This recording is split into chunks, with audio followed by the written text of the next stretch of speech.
Savez-vous quel est le placement préféré des Français? L'assurance vie.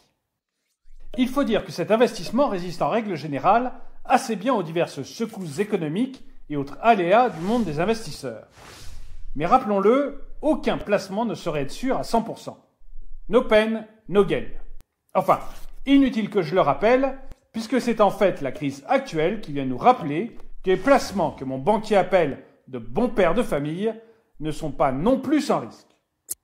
Mais précisément, que risque à l'heure actuelle le détenteur d'un contrat d'assurance vie?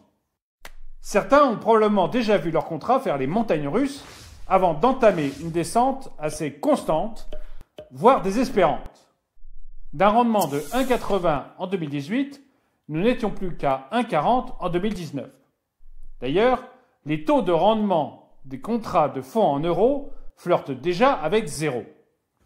Et le CAC 40, qui a perdu 30% depuis janvier, n'arrange rien à la chose. Bref, la panique gagne. La crise sanitaire fait-elle courir un risque sérieux aux détenteurs de contrats d'assurance vie? Sans vouloir inquiéter davantage ceux qui sont concernés, je me dois de dire que l'État français et les assureurs ont incité les nouveaux entrants sur ce potentiel jeu de marché à se tourner davantage vers les actions et donc les unités de compte. Mais pourquoi, me direz-vous?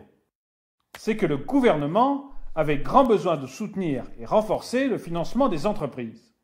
Il s'est donc attelé à réorienter l'épargne des Français vers les unités de compte, et plus souvent les OPCVM, organismes de placement collectif en valeurs mobilières, ces dernières étant largement composées d'actions d'entreprise. Elles sont aussi beaucoup plus lucratives pour les compagnies d'assurance vie.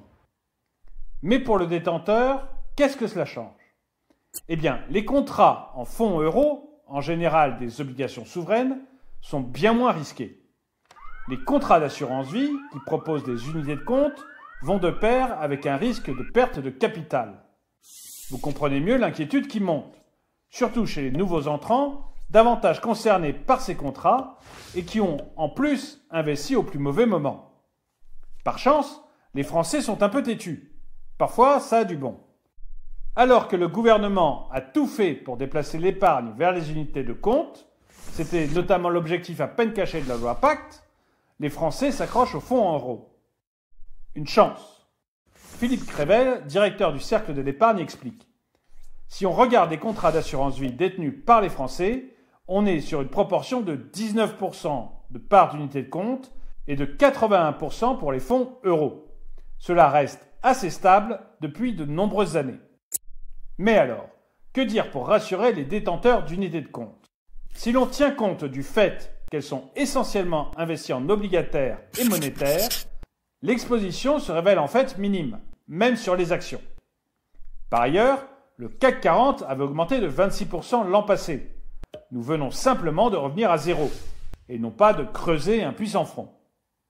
En plus, ces contrats sont des placements sur le long terme.